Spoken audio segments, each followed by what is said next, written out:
Juga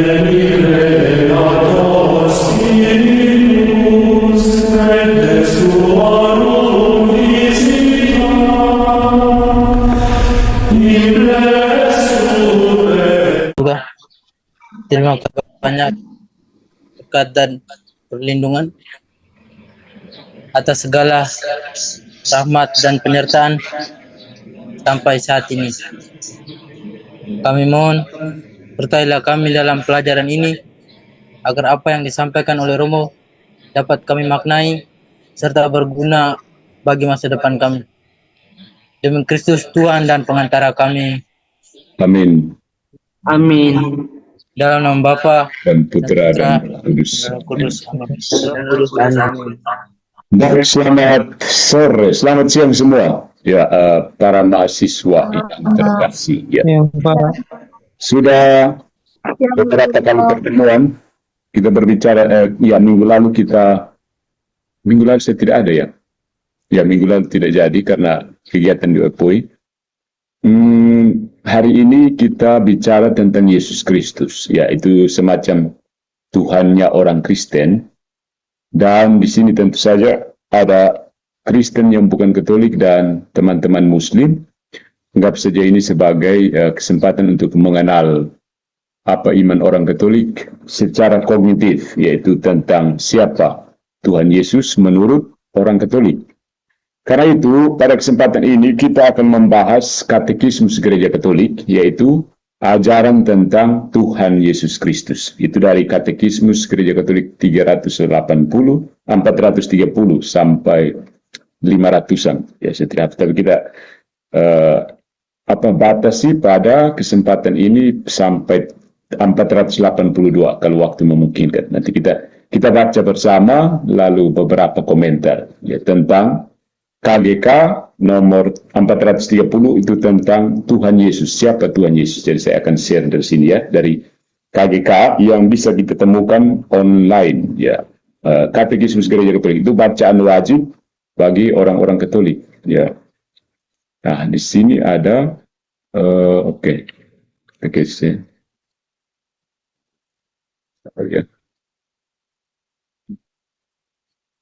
ya. Share ya. Ya. Kan ini ya 430.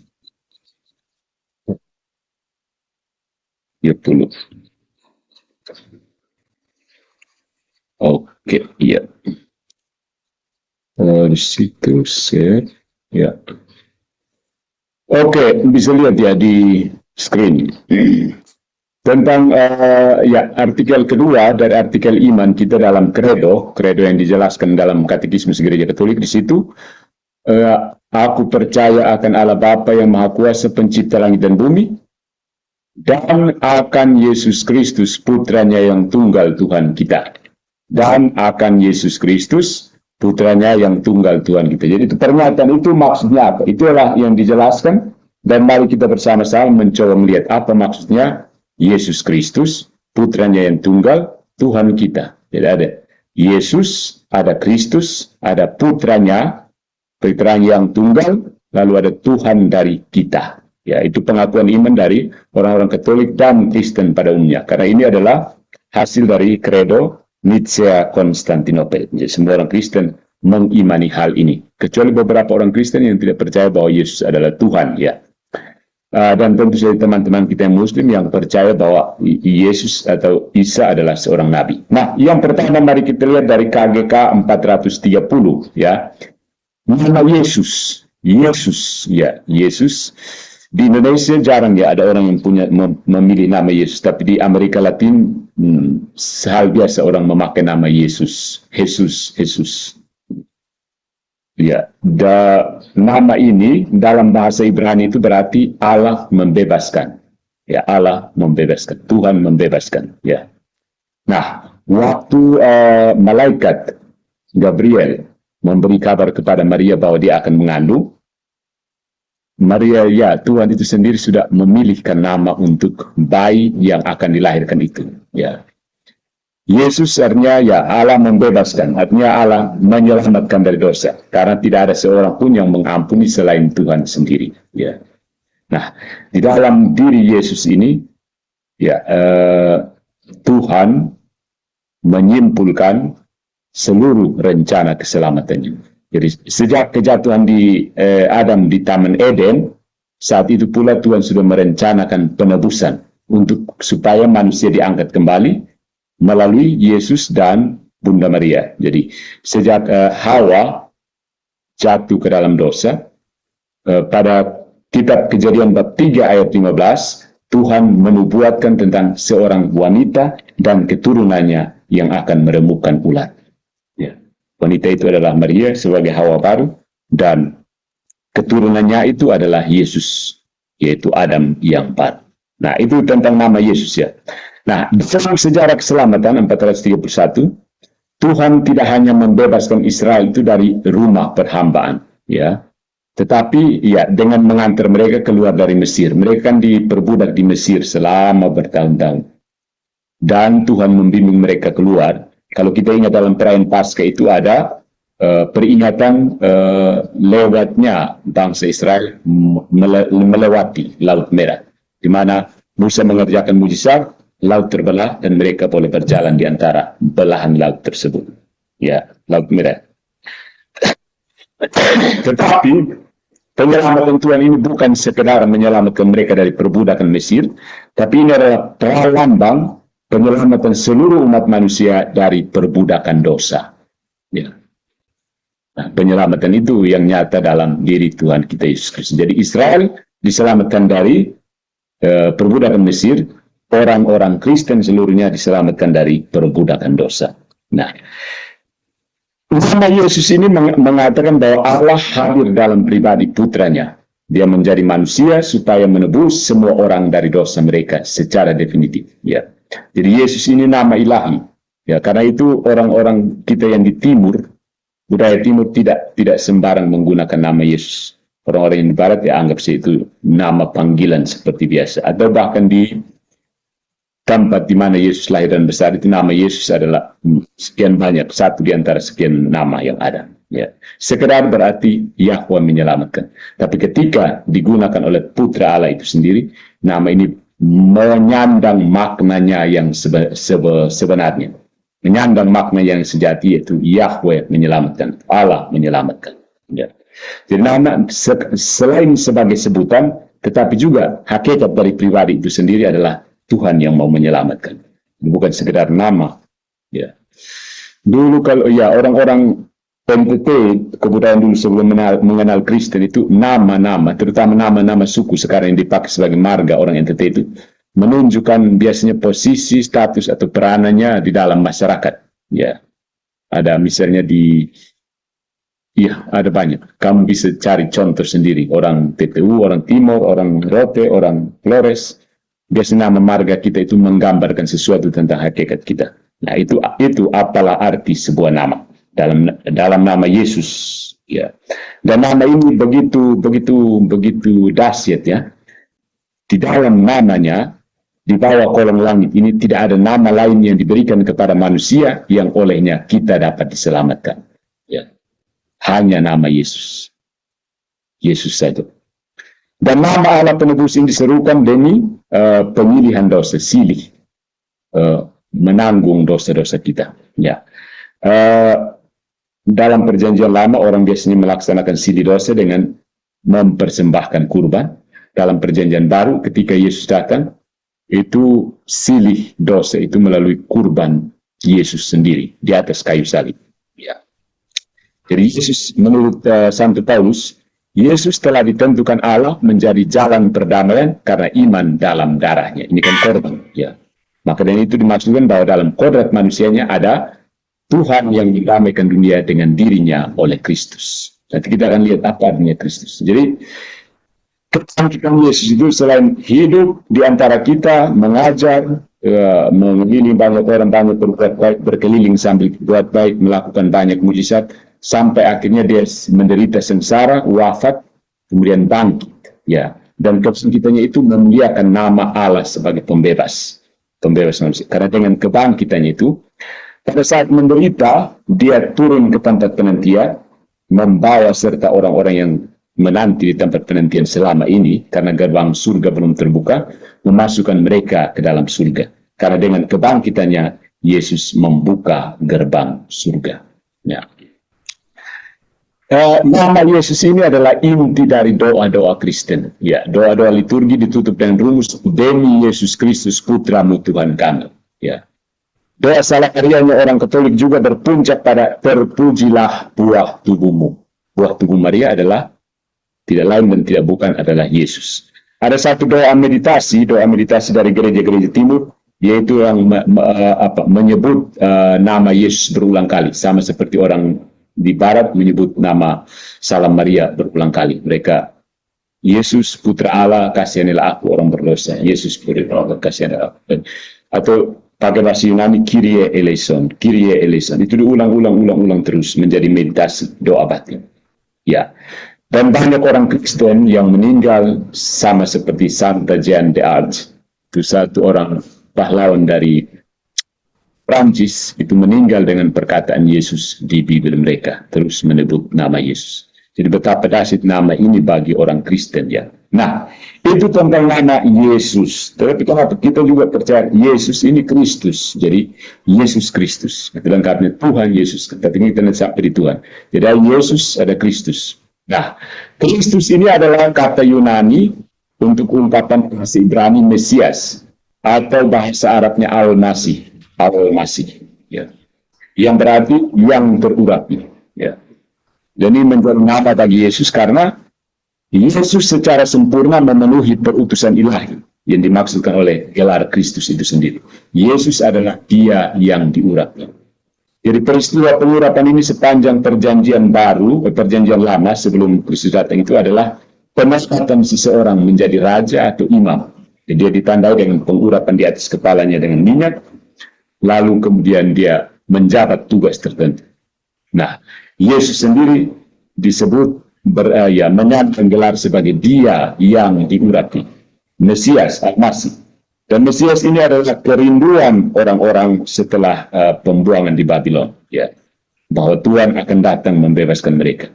Mereka ketika mengenang kembali pembebasan dari Mesir, mereka terus berharap bahwa akan ada satu orang Mesias yang akan datang untuk membebaskan mereka dari perbudakan, ya.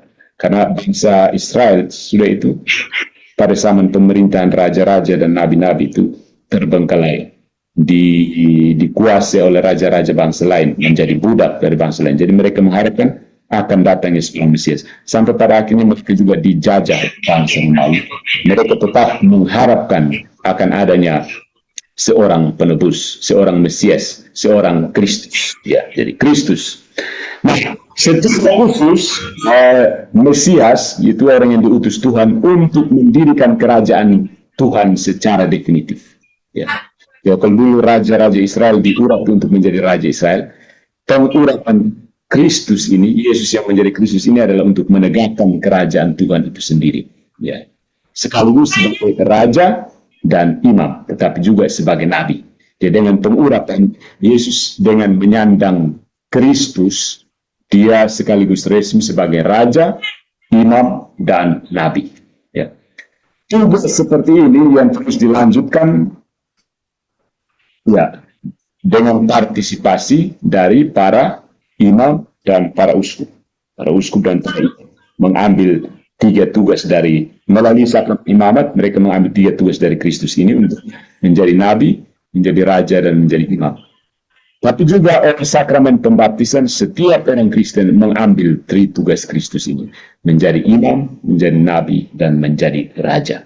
Nah, malaikat mengabarkan kepada para gembala tentang kelahiran Yesus, yaitu Mesias yang dijanjikan untuk Israel. Itu tercatat dalam Injil Lukas, ya. Pada hari ini telah lahir bagimu juru selamat, yaitu Kristus Tuhan di kota Daud. Dia adalah Mesias Tuhan. Jadi Yesus pada saat waktu gembira, kau akan menamakan dia Yesus. Begitu Yesus dilahirkan, pada saat ini telah lahir Kristus. Ya, Yesus itu adalah Kristus yang dilahirkan. Nah, dia lahir ke tengah-tengah keluarga Yosef dan Maria menjadi anak yang saleh di dalam keluarga yang kita kenal sebagai keluarga Nazaret. Nah, yang berikutnya adalah tentang penghabisan Yesus menjadi Mesias, pengangkatan Yesus menjadi Mesias, perutusannya yang ilahi. Ya, jadi nama Kristus ini sendiri berarti Dia yang mengurapi, Dia yang diurapi, dan urapan itu sendiri. Dengannya Dia diurapi. Jadi Bapa mengurapi, Putra diurapi dalam Roh yang adalah urapan itu sendiri. Tapi ini kita akan bahas lebih lanjut dalam Trinitas yang akan pada pertemuan berikutnya. Nah, banyak orang Yahudi dan malahan beberapa orang kafir itu yang turut serta dalam pengharapan melihat dalam diri Yesus itu ciri-ciri khas dari Mesias. Mereka mengharapkan, ya, bahkan para murid pun mengharapkan kalau Yesus bisa menjadi Mesias politik. Ya, Mesias politik maksudnya kalau bisa Yesus ini memberontak, memimpin mereka untuk memberontak melawan penjajah. Ya, kebetulan pada saat Yesus hidup itu daerahnya dijajah oleh bangsa Romawi. Jadi kalau bisa kita lawan penjajah Kaisar Romawi dengan antek-anteknya. Itu harapan orang ya pada saat itu. Hanya sesudah kebangkitan bahkan para murid juga berharap seperti itu. Ya, kalau bisa Yesus melancarkan perjuangan politik melawan penjajah. Tapi ternyata harapan mereka tidak terpenuhi karena kemesiasan Yesus adalah kemesiasan yang jauh lebih besar daripada sekedar mengusir penjajah seperti orang Indonesia mengusir penjajah Belanda dan Portugis.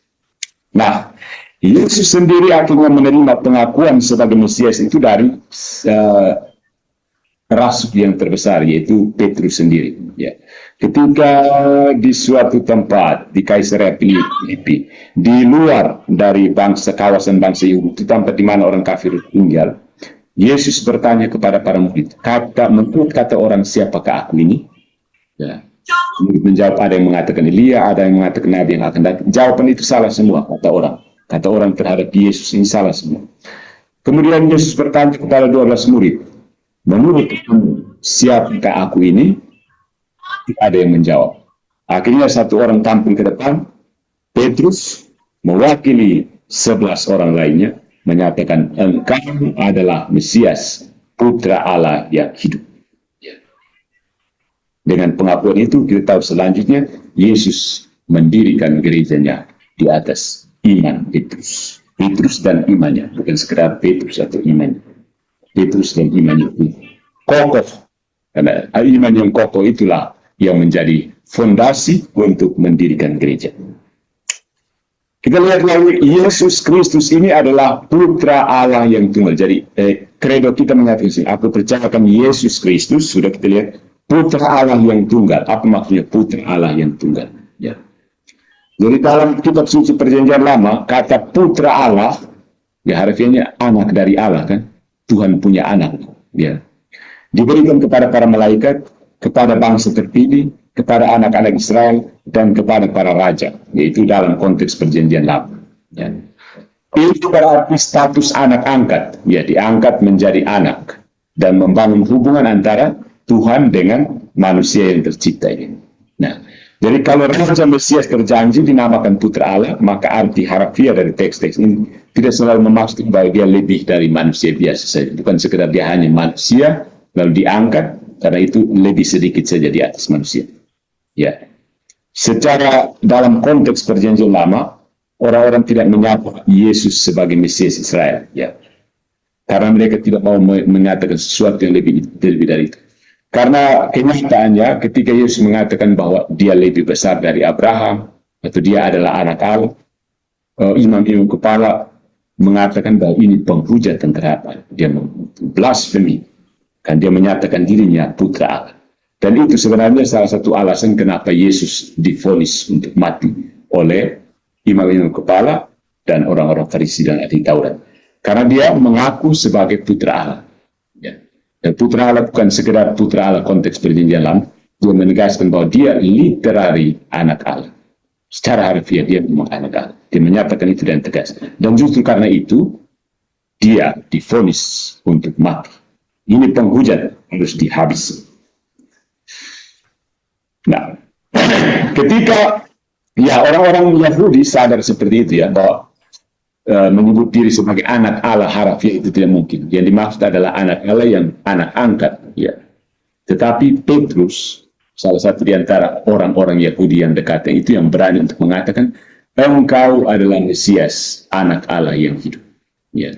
Ini pernyataan yang cukup berani, dan karena itu, ya, walaupun sebelumnya sebenarnya Yesus sendiri ketika melihat Simon, ya, saudara Andreas ini, ketika Andreas membawa Simon datang kepadanya, Yesus sendiri sudah menubuatkan bahwa orang ini pasti imannya akan seteguh batu karang.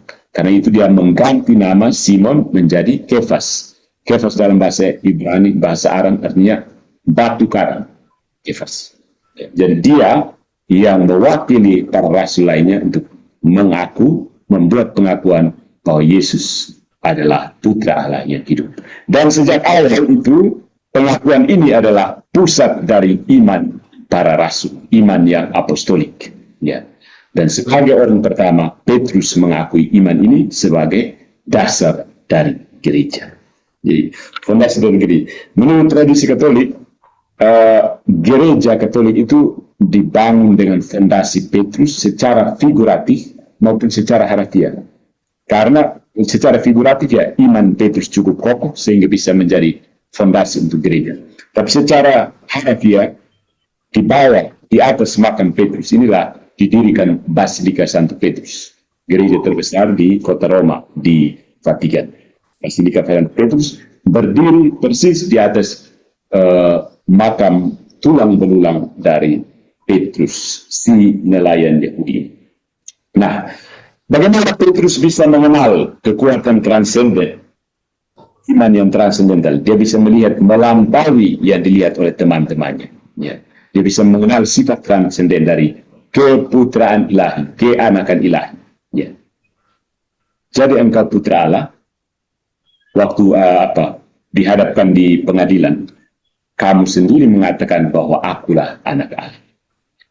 Karena ada perbedaan pengertian antara anak Allah yang dimaksud di orang-orang sekitar itu dengan anak Allah yang dimaksud Yesus. Nah, ketika Yesus mengatakan bahwa aku ini anak Allah harafiah, orang-orang Yahudi mulai panas. Begitu. Jadi mereka mengatakan bahwa Yesus sedang menghujat Allah karena menyatakan dirinya sebagai anak Allah. Dan kemudian pengakuan ini dilanjutkan dalam cerita-cerita Injil, ya, tentang Yesus sebagai putra Allah. Putra Allah yang tunggal dalam Injil Yohanes bab 3 ayat 16. Ya. Dibandingkan dengan Injil-Injil lainnya, ketika para penulis Injil mencoba menceritakan keseharian Yesus dengan gaya yang manusiawi untuk menunjukkan betapa manusiawinya Yesus, Injil Yohanes cukup berbeda. Ya, dia mulai dengan pernyataan transendental dan pernyataan yang ilahi. Pada mulanya adalah firman, firman itu adalah Allah, dan firman itu bersama-sama dengan Allah. Jadi Yohanes diibaratkan seperti dia simbol dari Injil Yohanes. Penginjil Yohanes itu adalah elang, ya. Elang itu terbang tinggi, mata tajam, dia mampu melihat dari atas, lihat keseluruhan. Jadi Yesus tidak didekati dari bawah sebagai manusia baru sampai pada pengakuan sebagai Mesias, tapi dia mulai langsung terbang tinggi langsung. Pada mulanya adalah firman.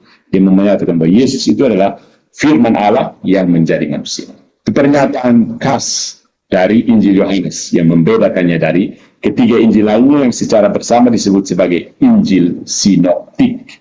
Sinoptik artinya melihat bersama-sama. Nah, sebenarnya antara kedua orang-orang yang bersama dengan Yesus, sesudah kebangkitan mereka sadar, mata mereka terbuka dan mereka akhirnya mengakui, ya tidak semuanya, tapi yang dekat dengan dia akhirnya mengakui bahwa Yesus adalah Mesias. Terutama karena mereka memang membaca kitab suci, dekat dengan tradisi tulisan-tulisan suci, tapi tidak sanggup mengerti. Ya. Ketika kita ingat dalam perjalanan ke Emmaus, dua orang murid yang bertemu dengan Yesus yang tidak dikenal, tapi dianggap sebagai orang asing, Yesus ini menjelaskan kitab suci kepada mereka dan hati mereka berkobar-kobar. Penjelasan kitab suci dari Yesus inilah membuat mereka paham bahwa Yesus adalah Mesias yang dijanjikan itu sendiri. Jadi karena hanya sesudah kebangkitan ini baru orang paham tentang Yesus yang adalah putra Allah yang sebenarnya. Karena sebagaimana dicatat oleh Injil Yohanes, kami telah melihat kemuliaannya, yaitu kemuliaan yang diberikan kepadanya sebagai anak tunggal Bapa, penuh kasih karunia dan kebenaran. Jadi kita sudah lihat Yesus Kristus dan putra tunggal, anak tunggal. Putra tunggal artinya ya, tunggal artinya satu-satunya. Tunggal artinya tidak ada lagi. Unik, satu. Putra tunggal, satu-satunya putra. Kemudian kita lihat tentang itulah Yesus Kristus putra tunggal Allah yang tunggal ya. Tuhan ya, putra tunggal Allah, Tuhan Yesus Kristus. Percayakan pernyataan, sekarang kita ulang pernyataan supaya jangan ini.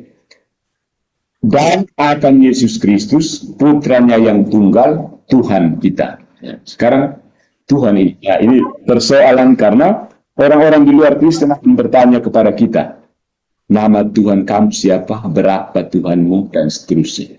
Allah itu Bapa itu Tuhan apa bukan, Roh Kudus itu Tuhan apa bukan, Yesus itu Tuhan apa bukan, lalu ada berapa Tuhan. Jadi pertanyaan ini cukup memusingkan orang Kristen ya, tentang Tuhan itu sendiri. Ya. Dalam terjemahan Yunani, buku perjanjian lama yang biasanya disebut Septuaginta. Septuaginta itu bahasa Latin, ya artinya ke-70, dan lambang 70 itu yang LXX ini, 70 dalam angka Romawi. Ya, kalau angka Romawi 4 ya VI, ya, angka Romawi 70 ya LXX. Ya. Nama WH itu tidak boleh diucapkan, ya, tidak boleh. Itu nama suci, namanya Tetragrammaton suci, orang tidak boleh sembarang ucap. Ya. Jadi orang-orang Yahudi itu begitu lihat itu tulisan, mereka sebut dengan nama lain, mereka bisa sebut dengan Tuhan. Ya. Karena itu dengan nama itu Allah mewahyukan dirinya sendiri, maka mereka selalu menerjemahkannya dengan Kurios, Tuhan. Ya. Sehingga Tuhan itu menjadi nama yang paling biasa untuk kealahan dari orang Israel. Ya. Gelar Tuhan bahasa Inggris Lord. Kalau tidak tahu, kalau kita bahasa Indonesia Tuhan, ya Tuhan. Tapi karena Tuhannya segala Tuhan itu berarti Tuhan. Ya. Ya, Tuhan itu gelar Tuhan. Tuhan artinya pemilik, penguasa. Punya arti sama. Tuhan dan Tuhan itu punya dasar kata yang sama, yaitu milik, penguasa, Lord, misalnya Tuan tanah, Tuan rumah, begitu. Dan Tuannya segala Tuhan itu dipakai kata Tuhan. Menurut beberapa orang ya, kalau saya tidak salah baca itu, kata Tuhan tambahan sisipan H itu memang sengaja dibentuk dari kata Tuhan untuk menegaskan Tuhan dari segala Tuhan. Jadi Tuhan dengan sisipan H itu untuk menjelaskan bahwa Tuhan artinya Tuannya Tuhan, Tuhan dari Tuhan, itu disebut Tuhan, ya, begitu. Jadi Tuhan yang paling tinggi ya Tuhan namanya. Dalam berita-berita Injil, ya orang-orang yang mendekati Yesus sering mengucapkan Tuhan, Tuhan. Semoga aku dapat melihat dan seterusnya. Jadi orang sudah ya mencoba mengatakan bahwa ini orang hebat, ya. Ini orang punya kuasa. Jadi pernyataan orang-orang di sekitar Yesus sudah menegaskan bahwa Yesus adalah Tuhan. Misalnya ada Tuhanku dan Allahku. Tuhan mendapat warna cinta dan sejati yang selalu bergema dalam Yesus Kristen. Ya, itu kata Tuhan. Nah, pengakuan gereja-gereja yang pengakuan dari gereja yang pertama itu menggunakan sejak awal gelar kehormatan Tuhan untuk Yesus. Yesus itu disebut Tuhan. Oh my Lord. Ya, Lord, my Lord, Lord. Ya, kita tidak punya bahasa Indonesia kan kita.